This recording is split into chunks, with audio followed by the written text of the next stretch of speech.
when they see the Ngoia. My name's Alberta Hornsby, and I'd just like to say welcome to Winewood, the area that you're sitting in today, and to this very special performance, our 50th anniversary. And I'd just like to welcome you on behalf of the Cooktown Reenactment Association. And what you're going to see today are some of the events that took place on this spot and the surrounding areas over 2 centuries ago. Firstly, we'd like to acknowledge the traditional owners of this country, the Cooktown, and to the south, that way, the Cooktown peoples. And we acknowledge the special bond and the belonging that this land holds for those people. The place we are sitting today is in the estate of Winewood, the people, the Winewood Wada. There are 35 other estates within Cooktown territory. The events that took place here were the beginning of the pathway that forged the forming of this nation we now call Australia. And while Lieutenant James Cook and his crew were the first recorded Europeans to visit this area, men and women had walked these lands for many thousands of years. Cook and his companions first sighted New Holland on a foggy morning on the 19th of April 1770, near where the Victorian and New South Wales border meets the sea.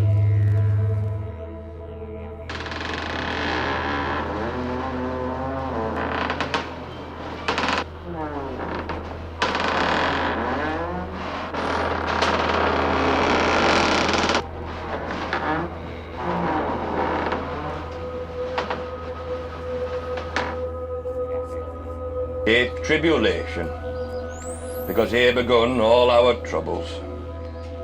Before 11 o'clock we had 17 fathoms, and before the man at the lead could heave another cast, the ship struck and stuck fast. We went to work to lighten her as fast as possible. We not only started water, but throwed overboard our guns, iron and stone ballast, casks, hoops, staves, oil jars, decayed stores.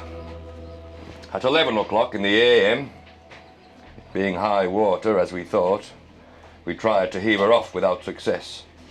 By this time we had thrown overboard 40 or 50 ton weight.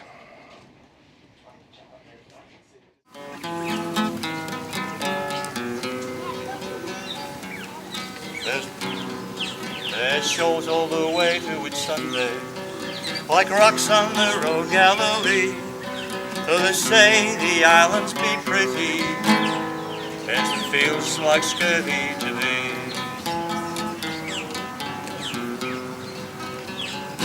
There's knocks on Long Island this evening, as the needles of magnetic hair, and the rubbish yields are no pleasing, and these months for me on the land.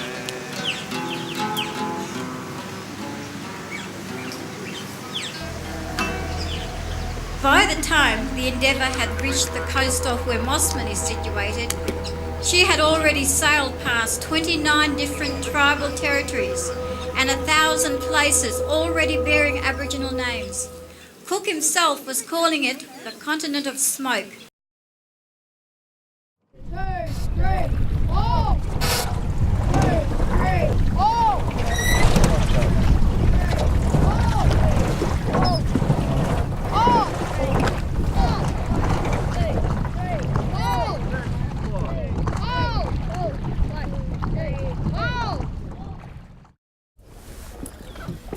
Take it up.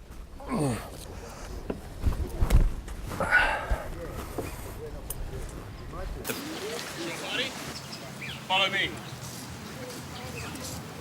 4 pickets to the right and to the left.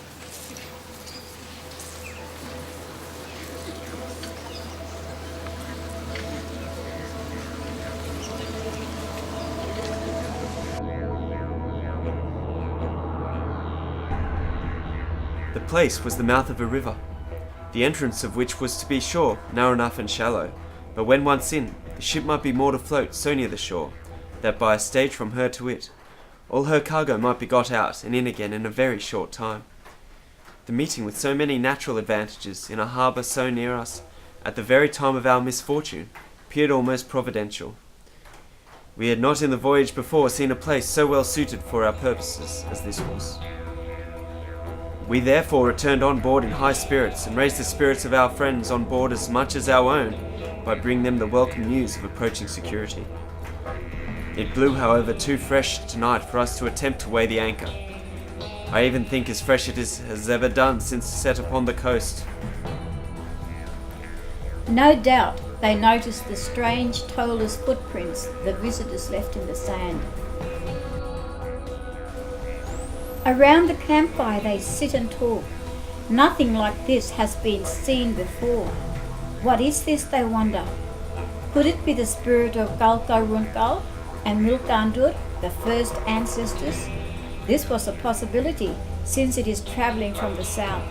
It is decided right then to send messages to other clans and to seek their help.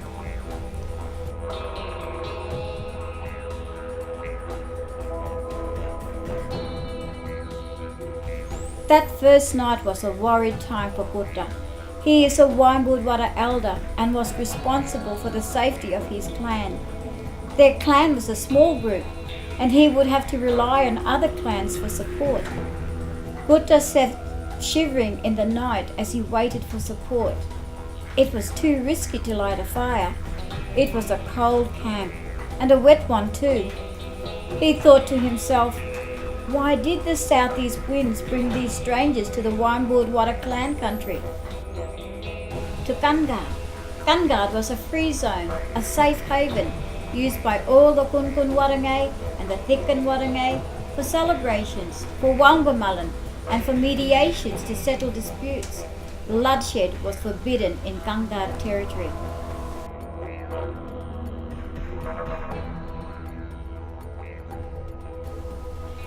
These are the strongest warriors from neighbouring clans. Some of them are Maladambun, possessing great powers. Yalkunkur, the clever man, had the first say. He reminded them of his own great powers and assured them that they had nothing to fear from these strangers. If they were spirits of their ancestors, they would do them no harm. But if they did, his magic was strong too. No longer should they hide. Instead, they should advertise their presence and firmly state their ownership of the land.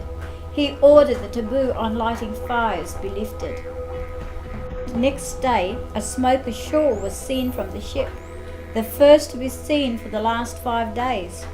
An unusual absence for this continent of smoke. It burned into the night.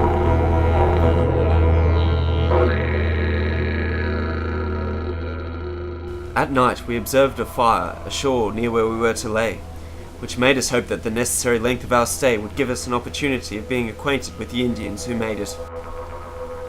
The weather continued to blow strongly, however, accompanied by heavy showers of driving rain, foiling another attempt by the Europeans to get into the harbour. The next day, the weather moderated, and the Europeans managed to warp the ship into harbour and moor her alongside a steep beach. Over there, where the wharf and the adjacent buildings now stand, that is the spot. And it was there that they landed their equipment and stores, set up a tent to shelter their provisions and another for the 9 sick men on board. In the meantime, Dr. Solander and myself began our plant gathering. This was a decisive moment for the watching Kukiyamatha. Now they saw the real face of the strangers. With the ship moored so close, its monstrous size was suddenly apparent. Great numbers of strange beings now poured from its belly. Gigantic hooks were swung ashore on weird tangled contraptions, and great coils of cord landed that no man could lift. The heap of black coals that grew before their eyes looked to them to come from their sacred black mountain.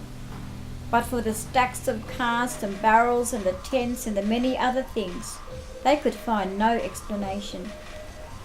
Unknown animals wandered about, bleating and grunting and crowing, and animals that looked like a dingo, but wasn't, made strange barking sounds. But strangest of all were the beings whose skin shone white like the shark.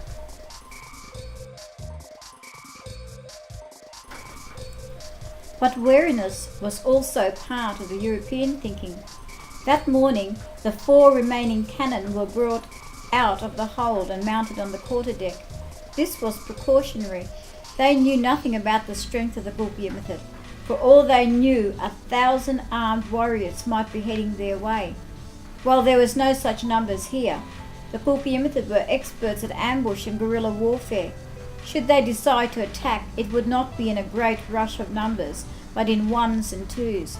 Man by man, they would pick their enemy off. Sure, the European weaponry was far superior to theirs, but as we often see, even in our own age, numbers and firepower is not always the deciding factor.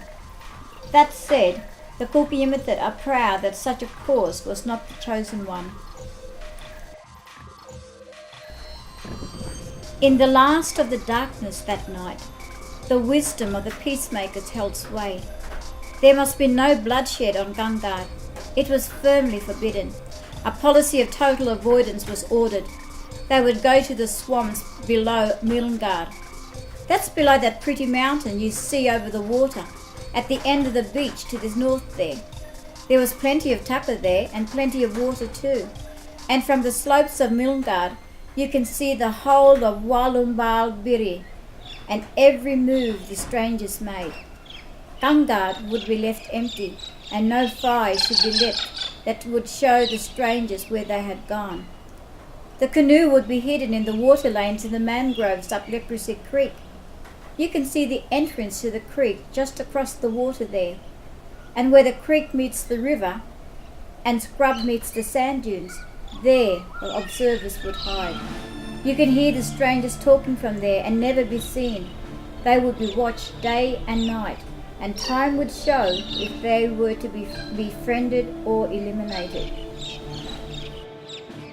There goes poor Mr. Green, their intrepid astronomer, tutor to so many on board in the schools of taking observations.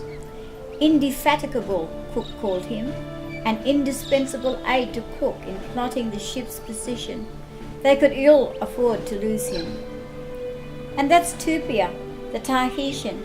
They're bringing ashore, being helped by his servant Taheto. He's suffering scurvy. He was a shrewd, sensible, ingenious man, but proud and obstinate, which often made his situation on board both disagreeable to himself and those about him. No communal tent was good enough for Tupia. Banks supplied a private tent for him. And so, in the short space of a morning, the Europeans established what amounted to a shore settlement. To the watching Qt Master, this was the most astonishing and unbelievable spectacle ever dreamt of. It is well to remember that Cook and his men were castaways stranded beyond the furthest reaches of the known world. Their ship was disabled. Their supplies were limited. They were trapped in what Cook called the labyrinth of reefs. They knew nothing of what lay ahead. The winds, they knew, were soon to alter to the northwest, preventing their escape. That is, if they managed to repair their ship. Their plight was extremely dire. There was no time to lose. At 4 p.m, having got out most of the coals, we cast loose the moorings and walked the ship a little higher up the harbour to a place I had pitched upon to lay ashore for stopping the leak. And that, dear friends, is the exact spot where we are gathered today. Sydney Parkinson's depiction of the scene on the cover of your program explains more than any words can.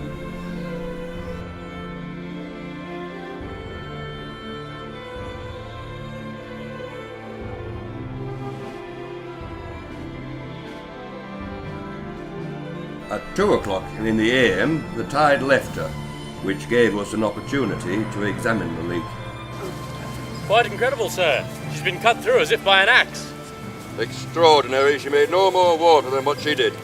Boards here are pretty close, Captain. Fortunately for us, others ways, it would have been impossible to save her. Even as it is, I wonder it did not sink us. There's your problem, Captain. Coral Lock.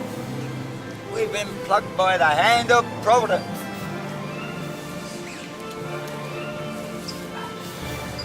The same rock that endangered us has yielded the principal means of our redemption. The Lord be praised. Mr. Monkhouse, Yes, sir.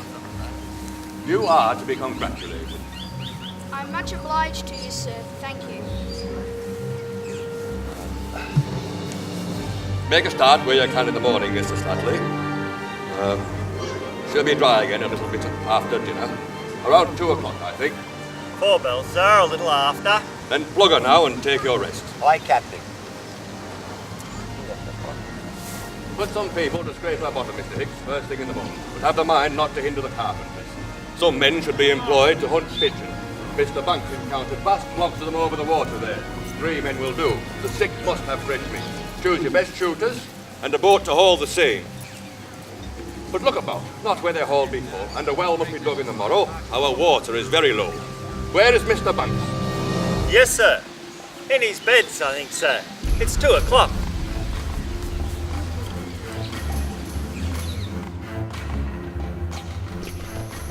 For the watching Cooktown, the worrying question, what are they doing, now took another slant.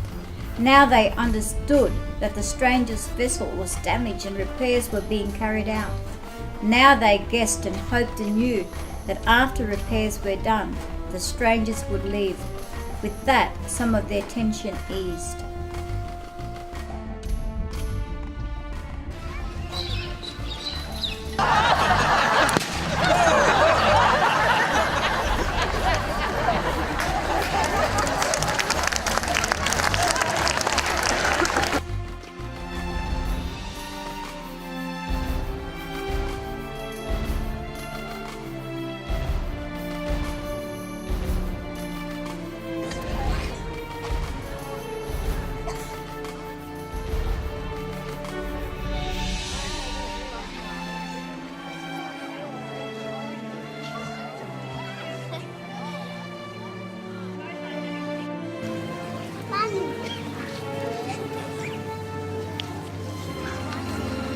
Six.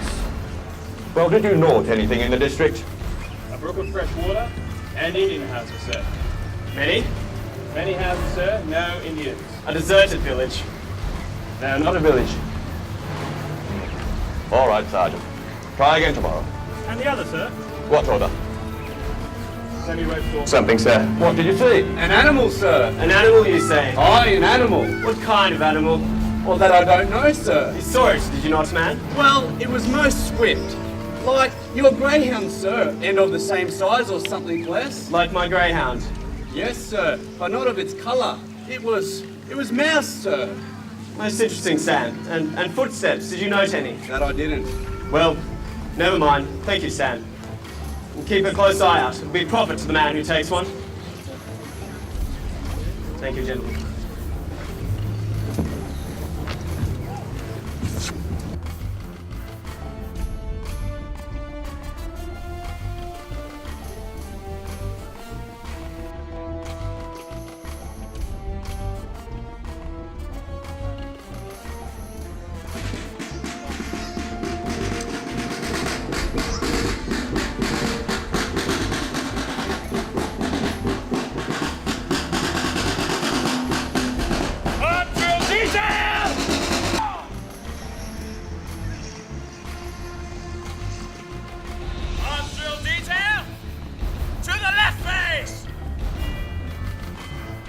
It's time we shook the seawater out of your firelocks. Detail will load and fire on my command. Half-cock your firelocks. Handle your cartridge.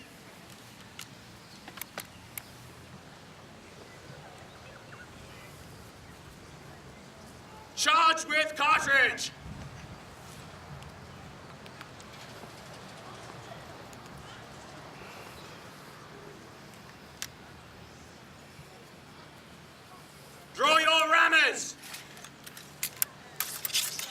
Ram those cartridges!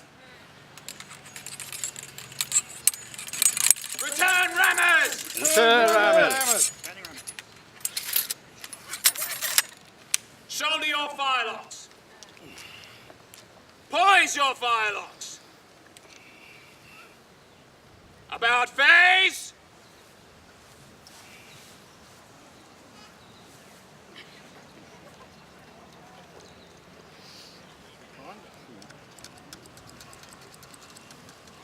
Have to find it.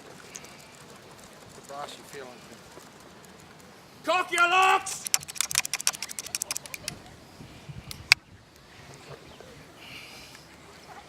Present! Fire! Well done, lads. Good to see you keeping those muskets in ship condition. To the right, face! To the front! March! You may notice a gap in the ranks of the Marines. Poor Private Greenslates was never to tread the shores of New Holland, shamed beyond endurance by his fellow soldiers for disgracing the Corps.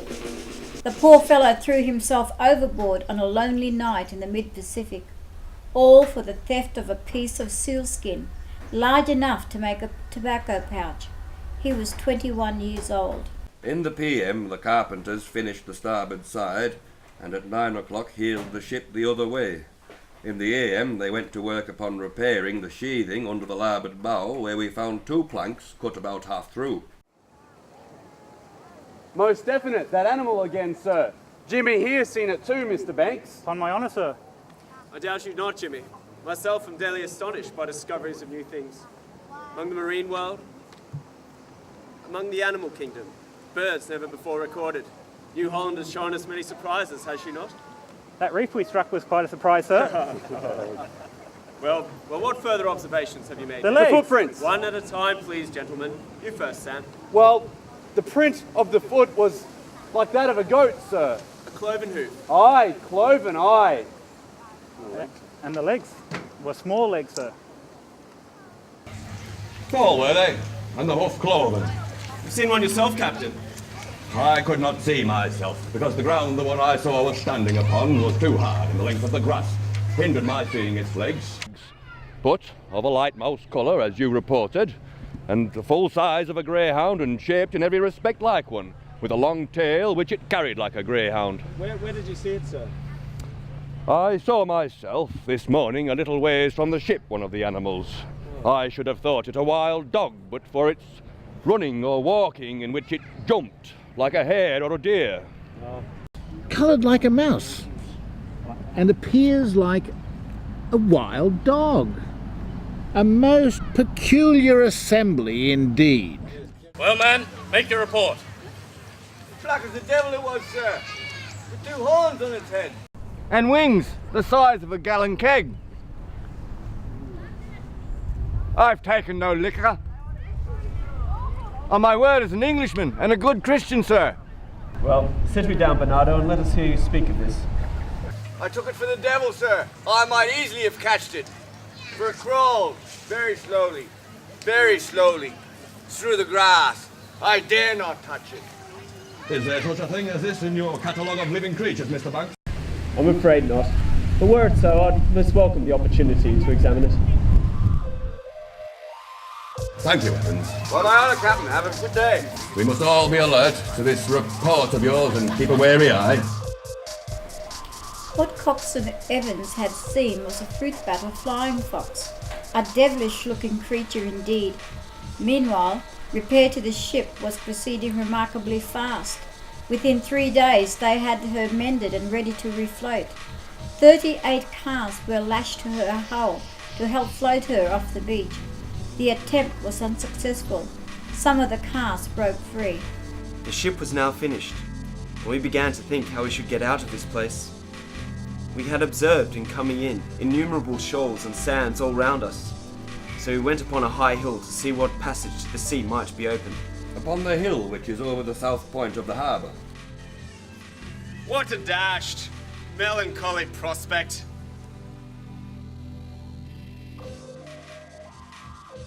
Our wisest course is to return as we have come, to the southward. With the wind in our teeth, Mr. Molyneux. Aye, for the land breeze would see us back, sir. And how many such land breezes have we had since we lay in this place, Mr. Molyneux? I can recall none, Captain. Then we shall find it difficult, if not impractical, to return to the southward.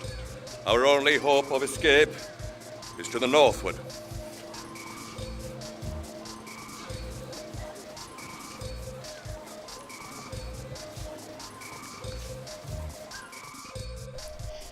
Their next task was to reload the ship, and for this she was returned to the original landing place, and the stage between the ship and the shore was re-erected, and the heavy task of loading began.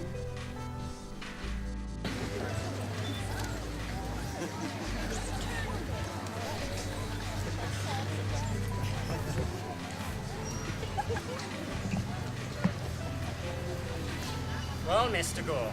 Well, it seems that Mr. Molyneux is about to replace you as Master Hunter. Ah, indeed, Mr. Clark, indeed. But if you observe closely the expression he wears and that of our captain listening to his tale, you may conclude that Mr. Molyneux has met with as little success in his seaward errand as we have in our beast hunting expedition. Enough of the quibbling, you pair. The promise of such plenty of good provisions makes our situation appear much less dreadful. Were we obliged to wait here for another season due to prevailing winds, we could do so without fear of wanting further provisions. This thought alone puts everyone in vast spirits. But let our captain, sir. Excuse me, gentlemen. The next afternoon, 8 Qt Master made an appearance on the north shore, and 2 came down upon the sandy point opposite the ship. Who were these men on the beach? We were soon to find out.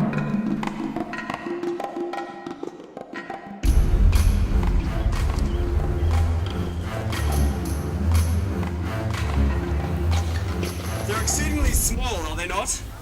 Taller than ourselves, I should say. And much larger than we are also. Shall I have a boat prepared, Captain? We know where that shall lead. No, let them alone. Our best policy is to seem to take no notice of them.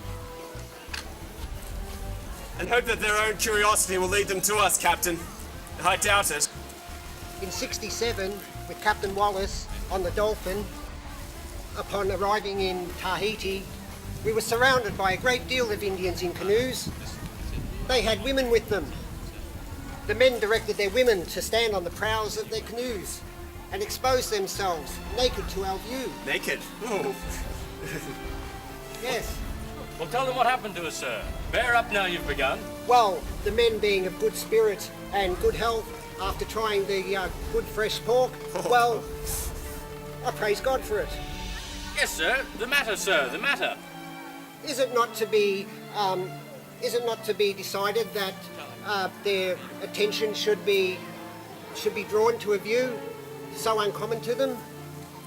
Especially as their women are so well proportioned. They're not as fair as our English ladies. Well, they stood in that posture for 15 minutes until they judged our men was wholly exposed on the gangways and the forecastle, until they received word to attack us with stones with great rapidity. A fair decoy, was it not? The fairest, sir. Unfortunately, Mr. Wilkinson, we have no women on board Endeavour to decoy these Indians. It's an grave oversight by Lord Morton in his hints to us. They are getting closer, Captain. They appear to be employed in striking fish. What can be the reason that every creature on this continent is so timid and shy to such a high degree? The pelican, sir, is here an especially shy bird. As well the ducks, the cranes, the crows.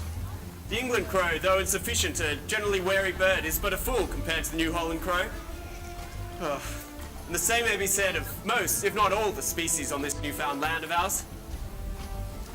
Perhaps the Indians are very clever in deceiving them. I believe they are approaching. Their canoe is outrigged and better than those in the south.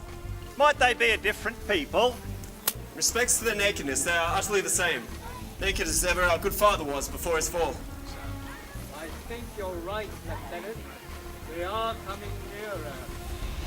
Make ready some trifles, Mr. Wilkinson, in case they come alongside. Very well, sir.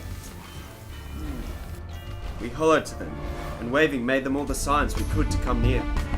At length the two came in the canoe so near the ship as to take some things we throwed them. Cloth, nails, and paper were given to them all, which they took and put in the canoe without showing the least sign of satisfaction. At last a small fish was by accident thrown to them, in which they expressed the greatest joy imaginable. Instantly putting off from the ship, they made signs that they should bring over their comrades, which they soon did, and all four landed near us.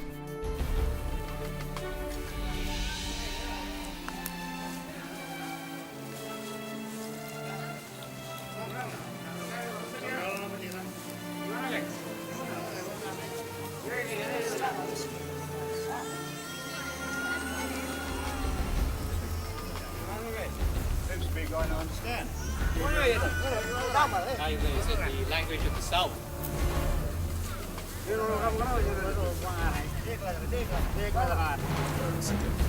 You're na. You're na.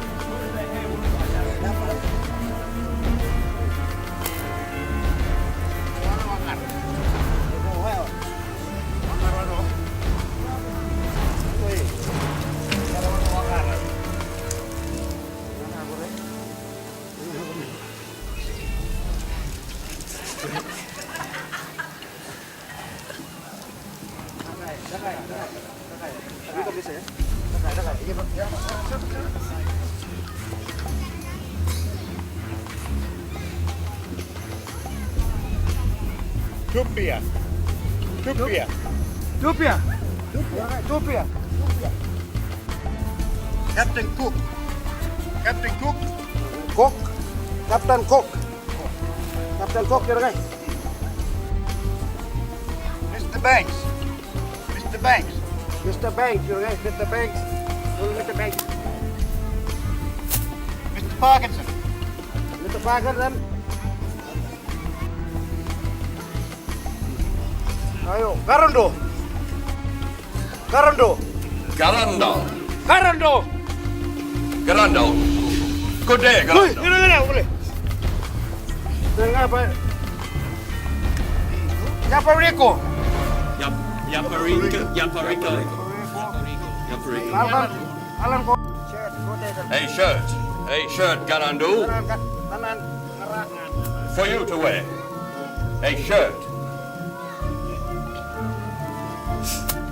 Set.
Dinner time. Will you come to dinner? Eat. Will you come to... No, you come to eat. Indians.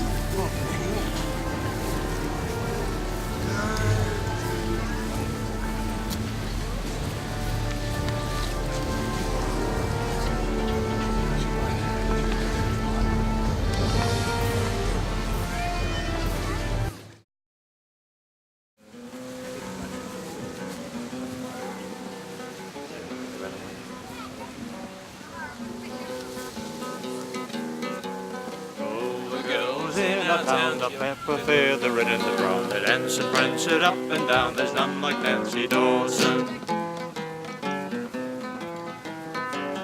The easy, mean, her shape's so neat, she thinks she's big, she looks so sweet. Every motion so complete, that I for Nancy Dawson.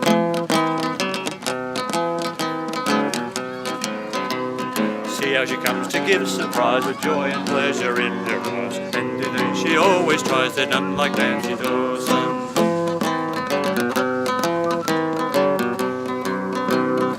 Easy, mean, her shape's so sweet, she looks so thin, she looks so sweet, and every motion so complete, there's none like Nancy Dawson.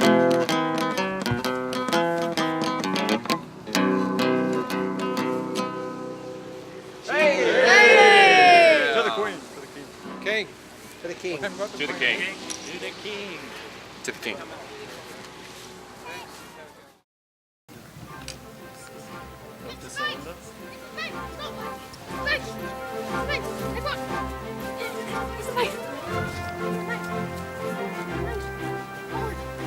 Mr. Gore has returned, sir, and he's shot an animal.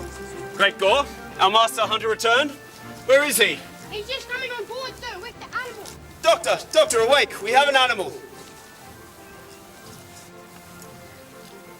Capital, Gore. It's only a small one, I'm afraid. Sir, it's the first, it's the only one ever taken. It's an historic occasion, sir, and it belongs to yourself. Ah, you are quite right. I had not thought of it so. It certainly be the first I've shot. Where was it took, sir? On slopes of yon high hill, Captain.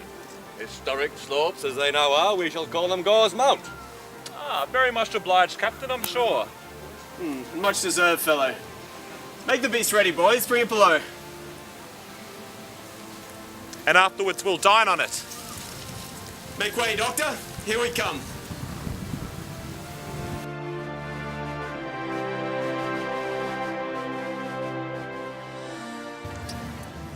Gore's Mount. Historic occasion. Not just a tricky shot, neither.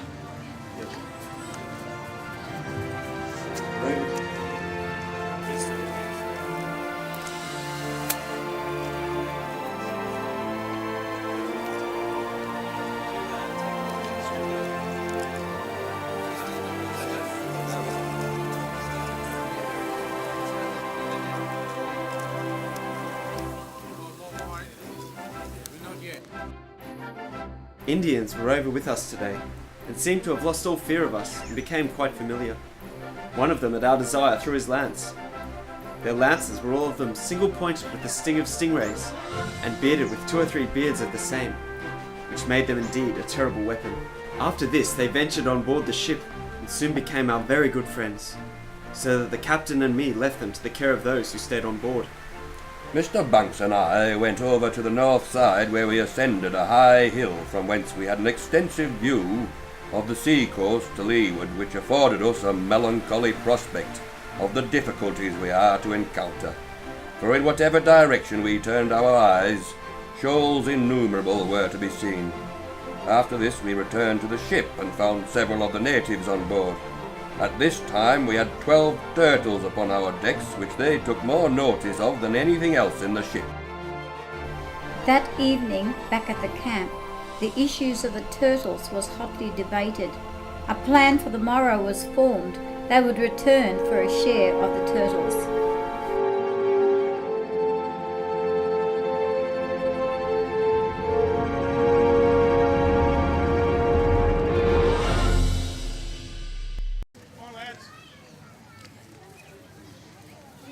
Down here. Down. 10 Indians visited us today, and brought with them a larger quantity of lances than they ever had before. We can expect quite a gathering this morning. They have a devilish number of lances with them, Captain. More than before. What is it they intend to do?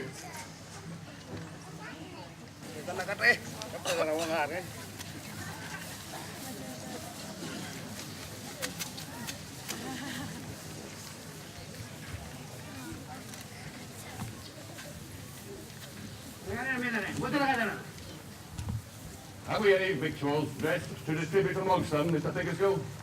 Yes, sir. They soon let us know of their errand, which was by some means or another to get one of our turtles.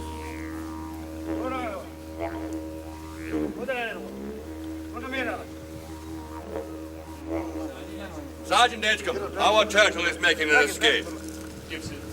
But easy does it.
Mr. Bunks, your tent and our hogs are in your doorstep. Our linen and the spade lie on the grass just where the scoundrels have gone. These two will assist you. Quickly, lads, quickly! Before we well know what he was going about, he made a large circuit round about us and set fire. Let's go, where are my guns? In an instant, the whole place was aflame. How are these charged? This is loaded with shot and this one with ball.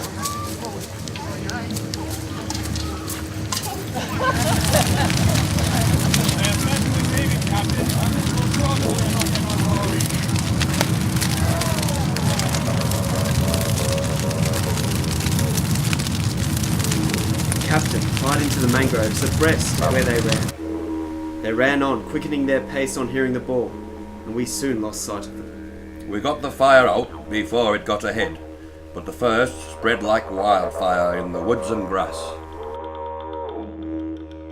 I had little idea of the intensity with which the dry grass burns this accursed continent. Indeed. Nor of the difficulty in extinguishing once lit. Sufficient warning for us should we ever set camp in such a climate to burn everything around us before we start. Push! Do you hear? Thought we were freed of these troublesome people, Captain. Have you breath enough? I have. Oh, I'd thank God to be at sea again, Joseph. Aye. They had 4 or 5 darts apiece, and not knowing their intentions, we seized upon 6 or 7 of the first darts we met with.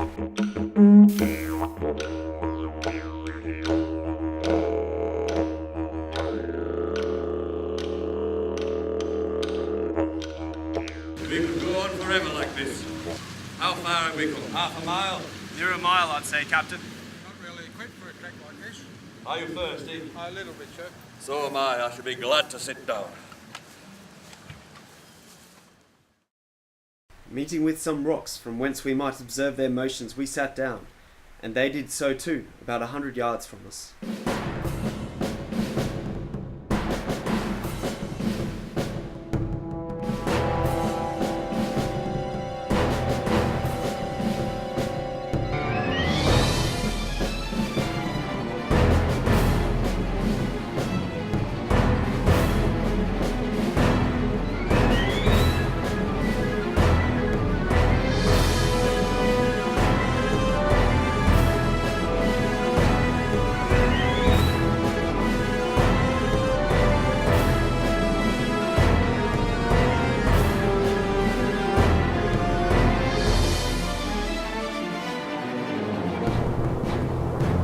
He is simply saying, if you take our resources, you take away our means of living. We now returned the darts we had taken from them, which reconciled everything. Then we all proceeded towards the ship, they making signs that they would not set fire to the grass again, and we distributing musket balls among them, and by our sign explaining their effect. They could not be prevailed upon to come on board. They stayed about 2 hours and then departed.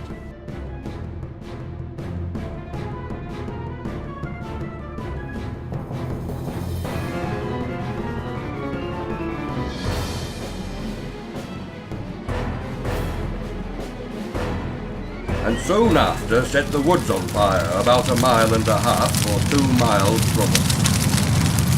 We had reason to thank our good fortune that this accident happened so late in our stay. Not a week before this, our powder, which was put ashore when we first came in, had been taken aboard.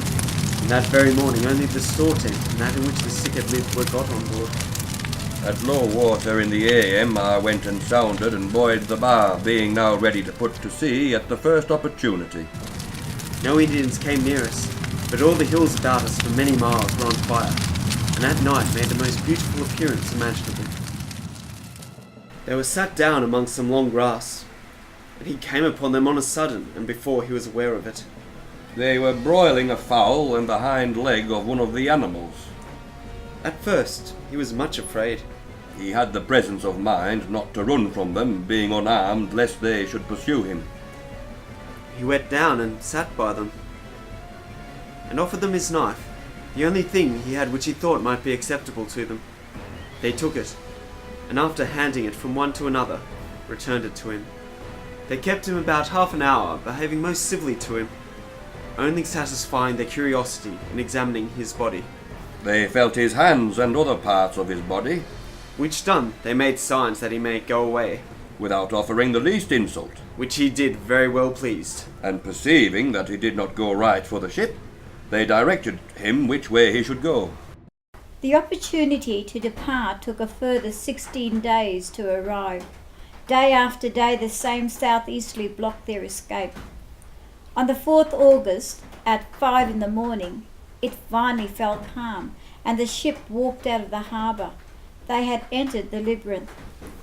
The hair-raising escape from the reef that awaited them is one of the great tales of the sea. Driven backwards by the incoming tide, with no wind to help them, they come within 40 yards of utter destruction on its savage outer shelf. Only the hand of Providence could save them, as the mariners believed it surely did. So what did the Europeans conclude about the people they met? I do not think them to be a warlike people. On the contrary, I think them to be a timorous and inoffensive race in no ways inclined to cruelty. Witness their behaviour to our solitary sailor. A merry and facetious people. I'd almost say a happy people. They may appear to some to be the most wretched people on earth, but in reality, they are far happier than we Europeans, being wholly unacquainted not only with the superfluous, but the necessary conveniences of life so much sought after in Europe. They live in a tranquility. They are happy in not knowing the use of them. They live in a tranquility which is not disturbed by the inequality of condition. The earth and sea of their own accord furnishes them with all the things necessary for life. They covet not magnificent houses, household stuff. Well, Roberts, I'd say that they live in a warm and fine climate, with a very wholesome air, so that they have very little need of clothing. This they seem to be fully sensible of. Our cloth they leave carelessly upon the beach or in the woods as a thing which they have no manner of use for. They seem to set no value upon anything we give them, nor will they ever part with any one thing of theirs in exchange for anything we offer them. This, in my opinion, argues that they think themselves fully furnished with all the things necessary for life, and that they have no superfluities. content with little, you say? Nay, say almost nothing. From them appear how little are the real wants of human nature, which we Europeans have increased to an excess that would seem incredible to these people should they see it. Nor shall we cease to increase them as long as luxuries can be invented and riches found for the purchasers of them. Now soon these luxuries degenerate into necessities may be sufficiently evidenced by the almost universal use of strong liquors, tobaccos, alcohol and spices. Right. Thank you, young Nick.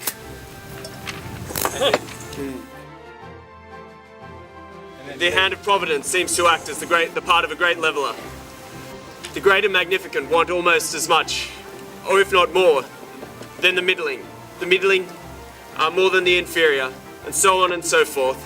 They again in proportion more than the inferior. Each rank still looking higher than its station, but confining itself to a certain portion above which it knows not how to wish, not knowing at least perfectly what is there to be enjoyed. Huh. What do you say, Mr. Clerk? I say where a man likes women, he has his philosophy. And if I may remind the company, it being a Saturday, and this being a vessel in the service of His Majesty King George III, we should oblige ourselves with our traditional toast. To all beautiful women. And to our wives and sweethearts at home. May they never meet.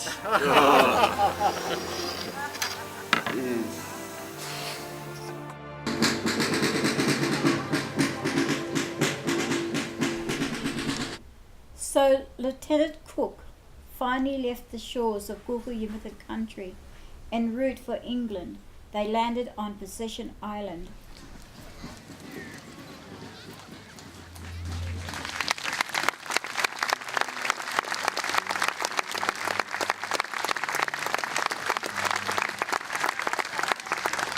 There, they hoisted the flag and took possession of the whole east coast of New Holland for the British Crown, including the lands of the Cooktown. Ram down cartridges!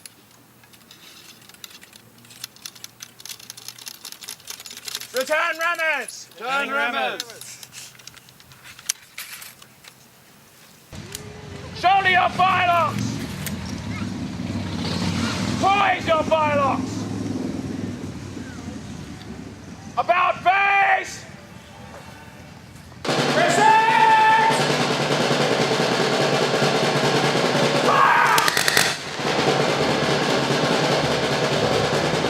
This event would shake the entire continent.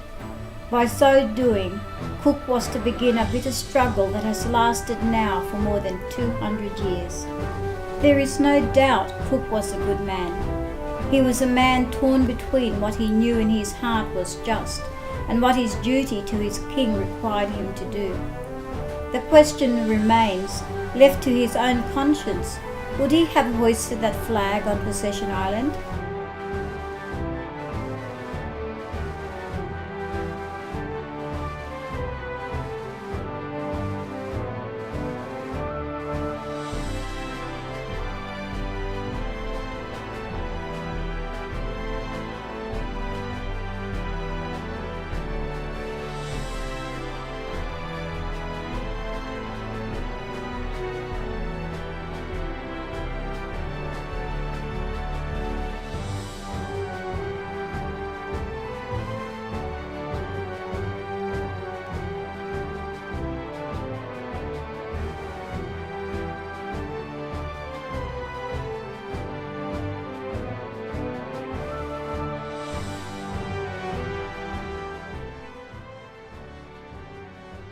Success in his seaward errand as we have in our beast hunting expedition. Our cloth they leave carelessly upon the beach or in the woods as a thing which they have no manner of use for.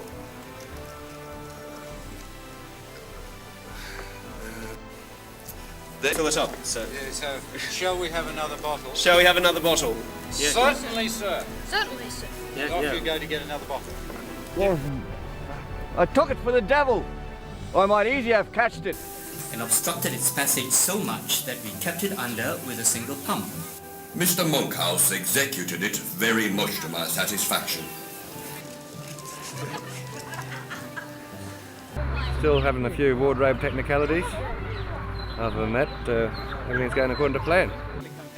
From them appear how little are the real wants of human nature, which we Europeans have increased to an excess that would seem incredible to these people should they see it. And how quickly that these